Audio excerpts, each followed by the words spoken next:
Hello, lovely ladies in the Goddess Creations for Women group and the lovely women watching later in the rerun. So, wow, this interview is very exciting because it's different. And how is it different? Well, I am going to be interviewed, and I'm going to be interviewed by the lovely Jean Macdonald. And Jean Macdonald is from actually, how do I call it? She's the midlife woman's friend, and she is founder of the new Midlife Woman Community and is author of the book called Love, Sex, and the Midlife Woman. Well, here's the crazy thing. And the crazy thing is that Jean is going to be interviewing me. So let's just turn the tables around and bring her on. Hello, Jean. Hello. Welcome. I'm going to now surrender. Put yourself in capable, I hope, capable hands. We shall see. So yes. So, I've been watching your fantastic interviews, and the question that keeps coming up for me, and I'm sure for a large number of your viewers, is who are you? Who is this Shamna Lea Grey who's created the goddess creation? And, we need to know. We need to know. I know you live in Holland now, but maybe you never always did. But can you give us a potted biography to start us off? Give us some idea of how you came to be Ah, where you are today? okay. Well, thank you. And I'm going to, it's very interesting to release control and to enter into surrender mode. Okay. I was born in London. I'm British. I'm born in London. And when I was almost 6 years old, I moved with my family to the Netherlands because of industrial situations where we had to look for work. And I always felt still connected to England, and yet I had to start again in the Netherlands. So this is how I entered into the Netherlands, and Dutch became my second language. And yet my root language, my memories, my dreams were always still in English. So I just came up in the Dutch system, let's say, which of course isn't very strange for many of us. There are immigrants and emigrants all over the world. Well, I became a financial manager. Fell in love, became a financial manager, copying my boyfriend, who is now my husband, and I did that because I loved numbers, and I found that I followed a routine of um, how do I say it, um, doing what is expected, and yet, and in a way, I was always a rebel too. So what I'm trying to say is that I was doing numbers. I love the puzzle of life. I love the puzzle of life, and I was doing that. That was what made it fun for me to be a financial manager. So I was doing that for a long time, and I became a workaholic in the sense of that.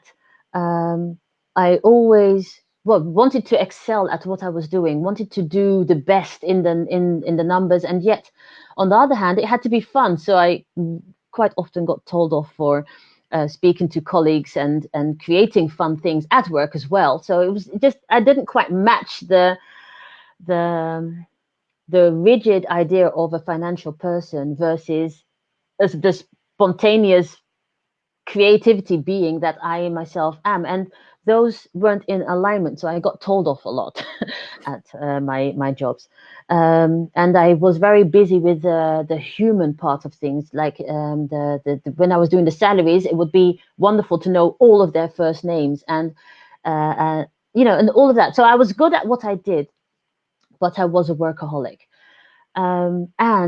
And this is it's very difficult for me to say, because I don't want to moan, which is something we women don't want to do, and that is, but I was undervalued in all of the work I was doing. It was never enough, so I kept pushing more and more and more.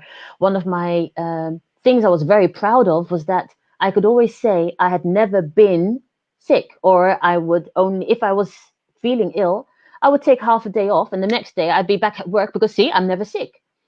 And that I prided myself in that continual drive, that continual go on, and actually in that passing my health boundaries. Um, I had a trauma, let's say, when I was a teenager, and for myself, I didn't deal with that, or wasn't able to deal with that trauma as best as could be, in the sense that emotionally I shut down and I became a very angry person if I wasn't already.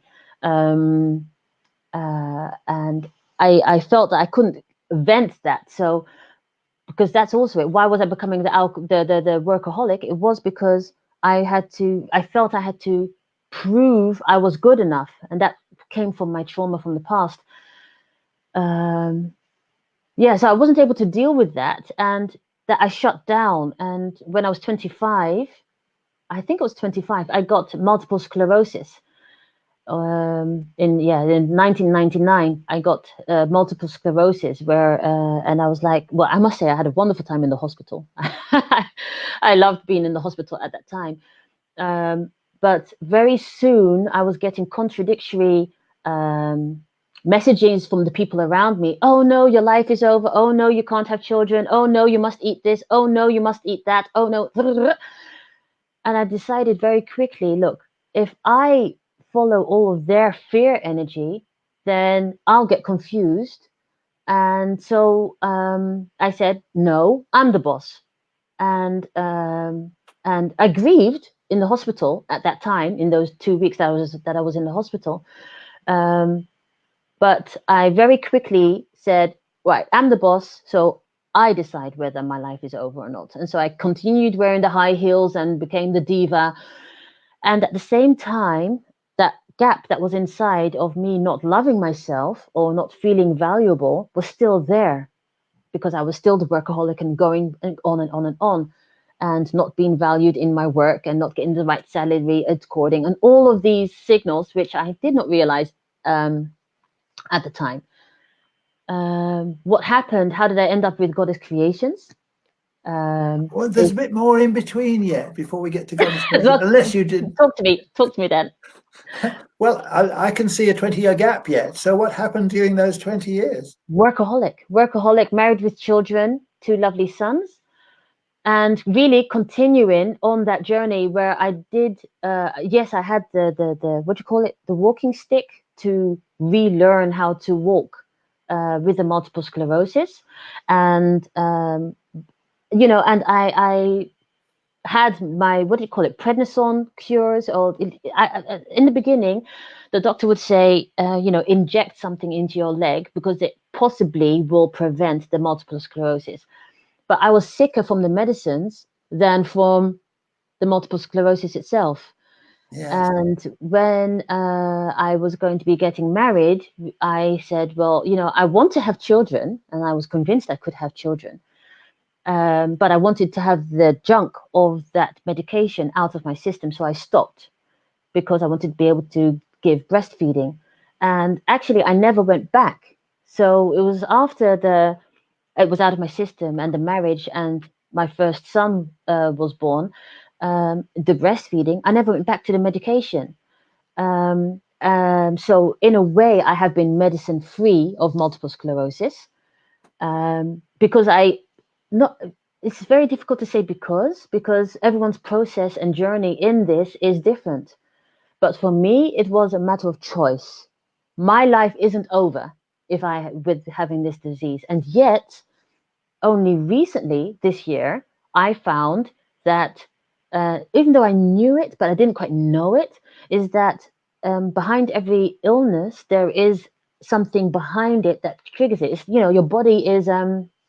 your body shows you that something is at dis-ease, let's say, and usually that's something emotional that hasn't been dealt with. And I found that out this year for myself. And I went to someone, or someone helped me in coaching, and I found out that it had to do with my abortion, or that I had when I was 15, and that I hadn't dealt with that trauma at that time because it was not spoken of, under the rug. And I'd kept that pain inside of me, which had triggered this ease in my body. So it's very difficult to speak like that, because it's almost as if I'm blaming a situation, but it doesn't quite work that way. But it does have to do with how much of this self-love do you give yourself? How much space do you give yourself? How much voice? When do you speak your truth? And I'm getting emotional on that score, because that's what I am very much about.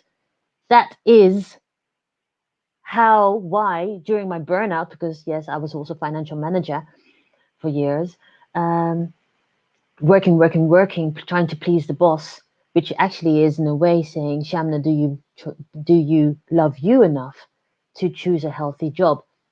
Or not job, but job situation. And the multiple sclerosis, I mean, it would come back once every 2, 3, 4 years. And I'd go have a shot of prednisolone, and I'd be zombie for a few days, and then I'd be out of it, and I'd continue on, which was fine with me, because it's only 4 days gone and only 4 days of meds. Wonderful for me. But in December 2016, the multiple sclerosis was crawling up again. And that was also in the job, the financial job that I was, the environment wasn't healthy anymore. At least I was aware of it. I had my spiritual awakening when I turned 41, which was 4 years ago. Well, almost 5 years ago now. And what was my spiritual awakening? I read a book called Hex from Suzanne Smith, which is a Dutch author. I read the book, Suzanne Smith, and she was journaling on, she followed witches, let's say, for a year, and was journaling that process of interviewing them. And I was reading that book, and I realized that for me, it was a reawakening and remembering of the old ways of natural medicine, natural living, alignment to, and all of that. So for me, it was almost like me re-remembering fairies and leprechauns and all of this type of energy, which really matched me. So that was my awakening, part of my awakening, let's say, when I turned 41. And from that moment on, that was when in body and in energy and in social behavior, and also in my looks, I started to change. I used to straighten my hair. Now I'm wearing lipstick again, whereas for those in between years I didn't, not because it was wrong, but because I compare myself, and I compare the process, and you may recognize this, Jean, is that I see it as a caterpillar a caterpillar gnaws and choose all of this info in life. And at a certain point, it's full, and it goes and it spins its cocoon, and it goes into that dark, and it peels away all of the stuff it doesn't need. And I had my first cocoon in that year when I was 41, and I just let everything go. And also, therefore, my colleagues didn't match with me anymore, and the jokes were, you're making fun of each other, and it all didn't match anymore. And that was when the multiple sclerosis came back. Wow. And because it really did not align with me anymore. And at a certain point, it was climbing up, and a colleague had called sick, with whom I was supposed to be doing the salaries, which I loved doing and I could do easily alone. But that person called in sick, and even though she'd only been in the company for half a year, and I said to myself, if she calls in sick, and if I automatically pick up my workaholic behavior and fill in the gaps, which I can easily do, because I'm very good at what I do. But the MS was crawling up my body, and I wasn't showing it. So I'd be walking through the hallways, holding onto walls, and if someone came along, I'd let go of the wall and just walk as if I was all fine. And oh dear. And at that moment, when that woman called in sick, I said, okay, Sham, if you continue like this, you are going to die. Because the MS was crawling up. It's like a corset that was crawling up my body. And I said, if you continue like this, you're going to die. And so what I did is I called the health you know how when you have a job and you're sick for a while, then this official business has to check whether you're going to start working again. I don't know what it's called. It's like a health doctor, a work doctor thing. I don't know what it's called in Yeah, Dutch, in yeah. English. It's called the Arbodienst in Dutch. And I phoned them and I said, look, I'm a workaholic. I have multiple sclerosis and I need your help. And they said, fine, come to us in 2 days' time. But actually, well, oh my goodness, I'm great. I'm going to cry now. It was 3 years ago, exactly today, the 26th of December, 2016. So I'm now in shock that I'm telling this story exactly 3 years later. Mm, Yeah. And so I had to do the salaries, prepare the salary for the December salaries. And they said, come to us on the Friday, 'cause this was a Tuesday. And, come to us on the Friday. So I had 3 days. And I did the salary and I worked at home and I, workaholic mode. But I slowly started emptying my desk because I thought, I'll get 2 weeks leave. And so on the Friday morning, I paid the salaries. And from that moment on, I just let go. And that was, and I'm breathing out now because I'm getting emotional. That was the first time I had allowed myself to be sick. And I just went down the roller coaster. mm. But in the meanwhile, Goddess Creations had been born as an idea, as a, um, yeah, but I didn't do much with her at that time because, yeah, it's an idea. And actually, when I let go and entered the burnout, because I did allow myself to enter the burnout and I did allow myself to have the full swing of the multiple sclerosis. So all of this is going at the same time. Mm, mm. And I said, Sham, this is your chance to change course. So let go. And I had to trust that I could let go. And that's when I discovered the beginnings of self-love, if you know what I mean. So yeah, and for me, Goddess Creations was born in the sense of that, um, goddess. I believe we are all creations of the goddess, and I believe everything we create is a goddess creation. So that's why I love the name and I love the mission. And for me, Goddess Creations has been connected to not only my journey, but every one of us goes through a journey like this of um, reconnecting with really your core, letting go, trusting self. Um, yeah, it's an ongoing journey. Well, that is beautiful.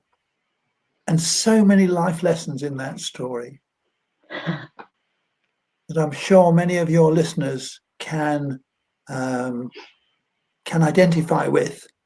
And the interesting thing that you say is that so often you only see in retrospect what the lesson was, and then it all falls into place. So beautiful.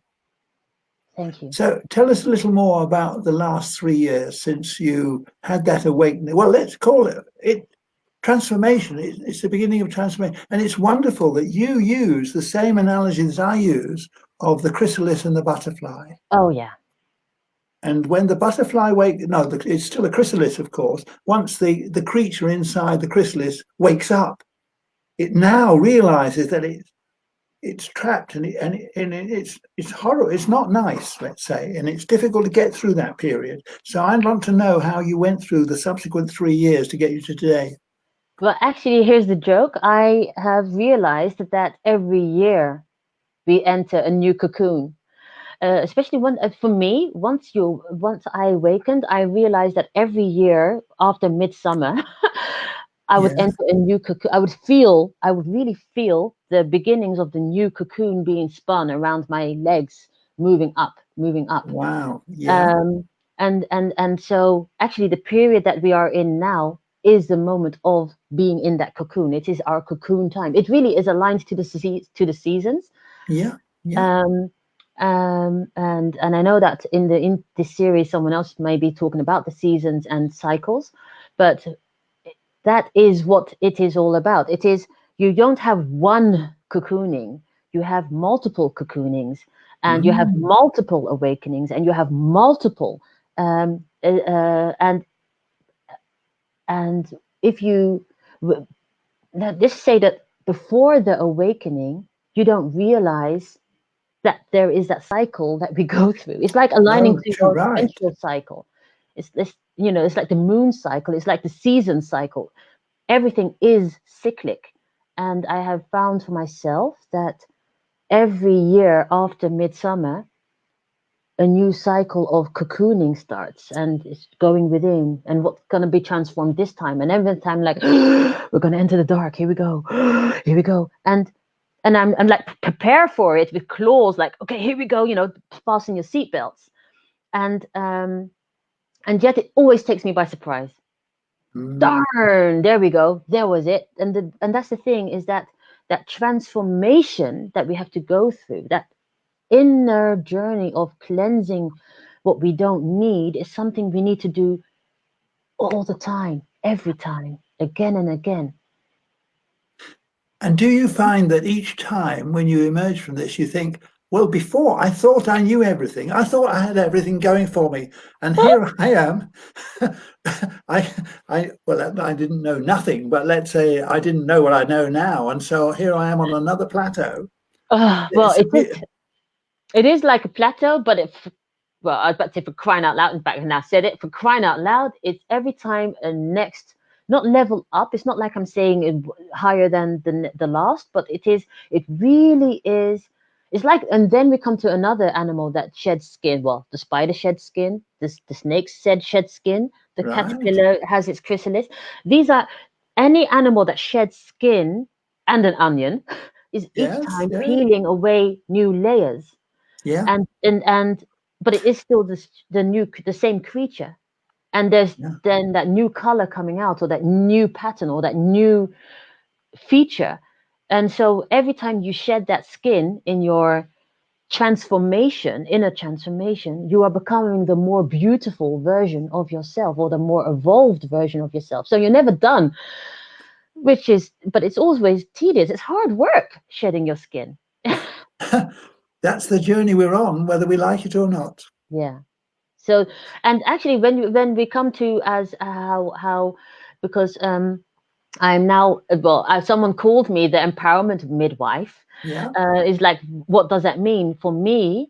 I am very much into the empowerment of women, and as also I do align that with women over the centuries who have lost their voice, lost their say in matters.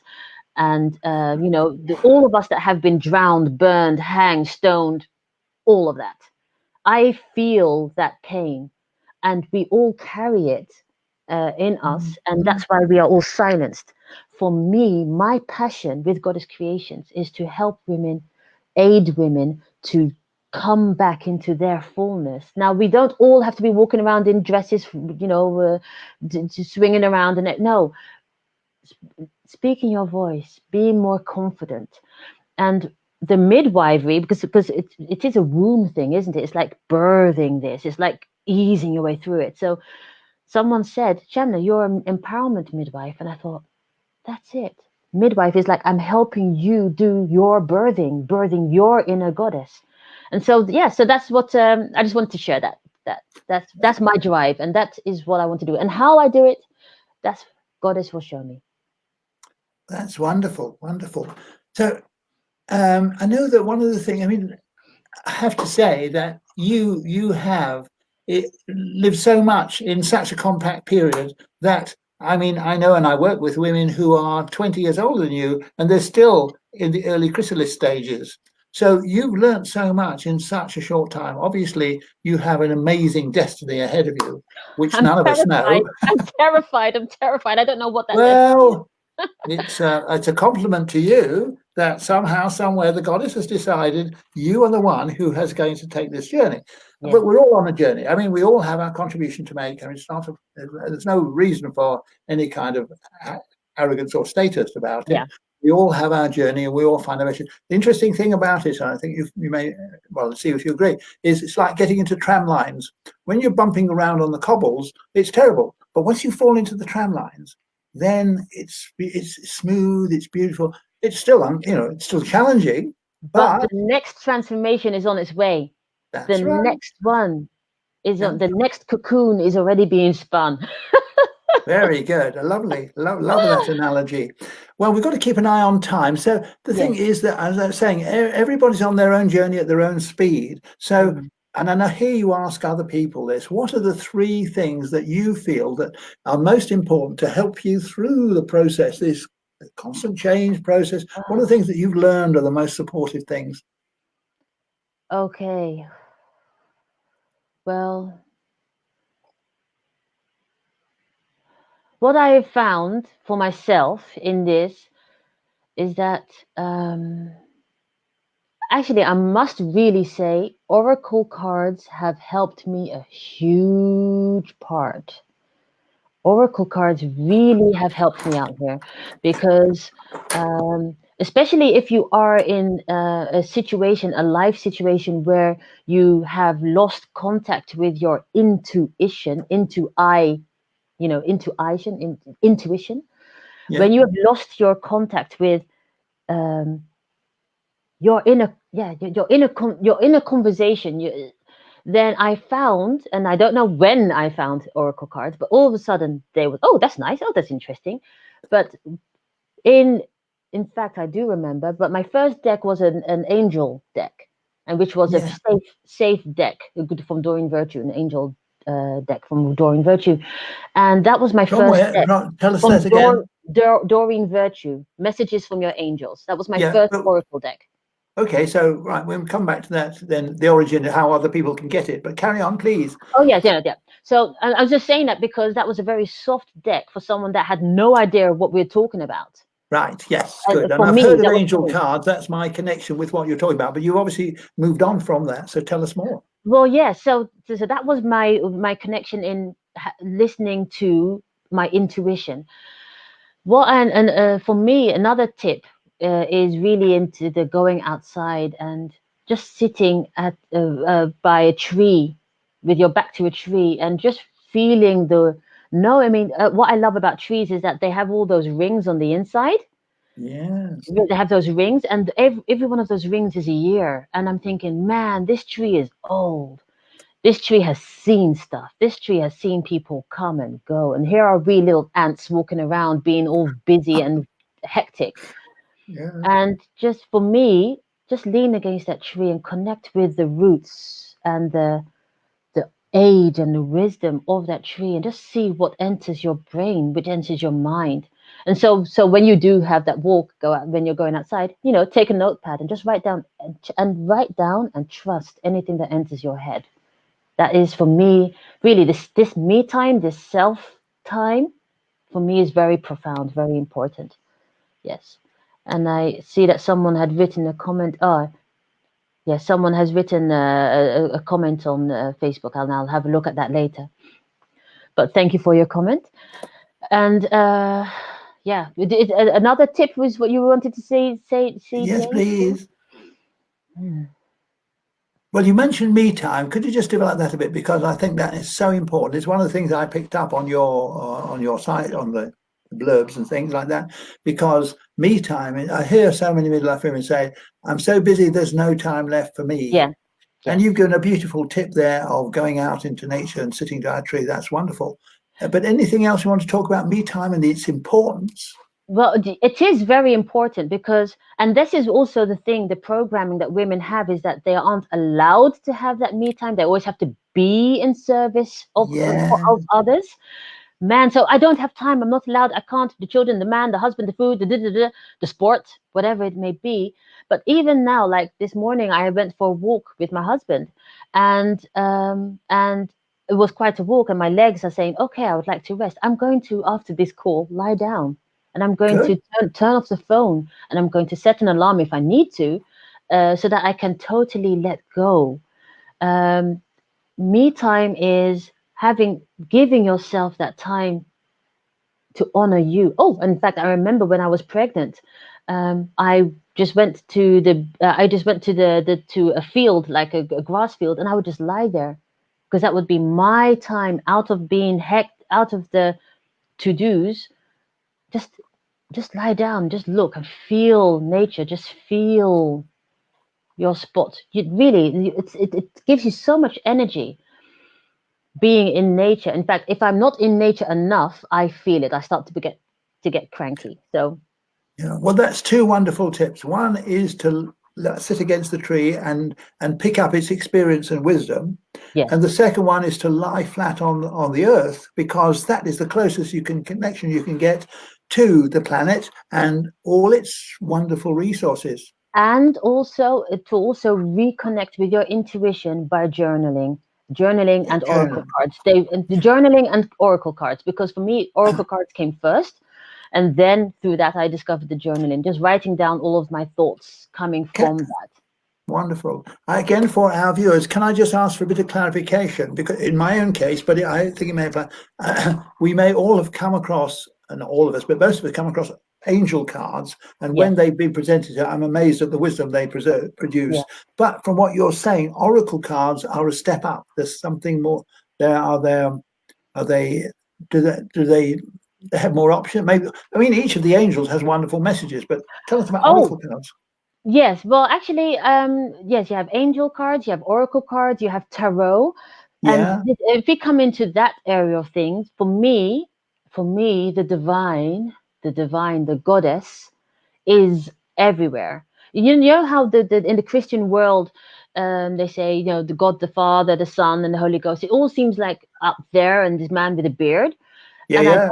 I don't want to dog Christianity, because I respect the thought pattern of that. For me, God, goddess is in all of us. It's in us.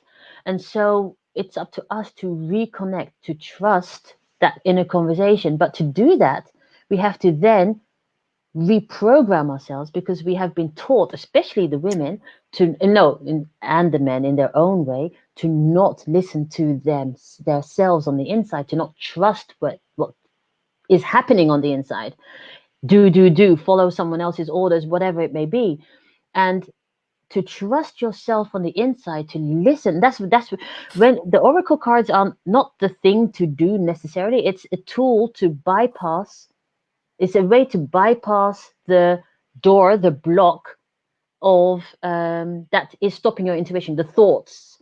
When you are doing something, that's why creativity is also very beautiful in this. When you are being creative, you've opened a doorway in your brain to just come to the real source of things. You know, and and then you tap into what the divine in all of its greatness and also in you has to say. And that's the challenge. That's why me time is so important, because that's when you pass the fear thought and the anxiety thought and all of that, and you tap into, all right, past that, this is what I feel. And that's where meditation comes in. And that's, you know, meditation, all of these things are tools to tap into your divine self, if you know what I mean, Jane. That's So, absolute, and absolute. that's what I mean with goddess creations. We are all creations of the goddess. Everything we do is a goddess creation. So let's own our inner goddess creation, or our inner goddess. Let's reawaken her. Let's give her space. Thank you so much. That's absolutely beautiful, and it answers a lot of questions for me, and I'm sure for a lot of our other viewers. Now I know what a beautiful smile as well. That's lovely. Thank you. So I know what a stickler you are for keeping to time, so we're just a little bit over. Now, I don't particularly want you to ask me.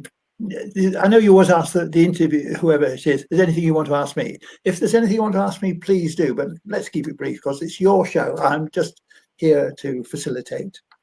Well, actually, Jean, thank you for that. I'm actually, well, I will first say where you can find me. So you can find me and my info on goddesscreations.nl, which is website. At the moment, it's being refurbished. And in Facebook, Goddess Creations, and of course, Shamna Lea Grey on Facebook. And, you know, just find out, and I'm sure in the future I'll be more visible. And what I would like to ask you, Jean, is because I would like to know what Goddess Creations has in connection or in alignment with your midwife. Which just say it, just tell me what is your company name and what is the alignment with Goddess Creations? I call myself the Midlife Woman Friend, and I have founded the new Midlife Woman Community. And I tell this joke, that's not an old Midlife Women community. What its purpose is to enable midlife women to re-emerge or to emerge as new midlife women. And I define all that, and it's all part of a package, if you like, and probably only the first emergence in view of what we've said about multiple chrysalids. Yes. So that's what I do. And if anybody wants to find me, the best thing is to go to www.lovemidlifewoman.com, and that is the website at the moment. Facebook is probably easier. It's New Midlife Woman.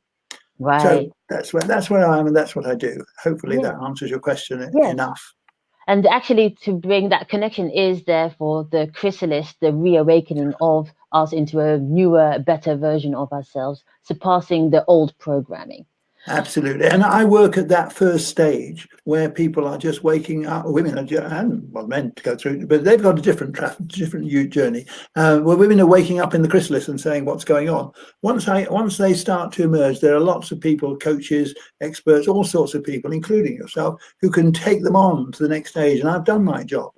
Yes. So that's really where I fitted the sequence. And Miriam, I just wanted to say, Miriam said it's so beautiful to see that it's become a real connecting in so many women. So this is actually the interviews that we are doing. She's saying that it is wonderful that being a woman can be strong and we can feel to do the things we feel and want to do without fear. So thank you, Miriam, for your addition to our lovely conversation. So thank you. That was very much. Can I just say to Miriam, we've only just started. Yes. Yes. So thank you, Jean. You're very I might as welcome. well just turn it around again. So thank you, Jean, for interviewing me. And lovely ladies watching live or in the replay, hashtag live, hashtag replay.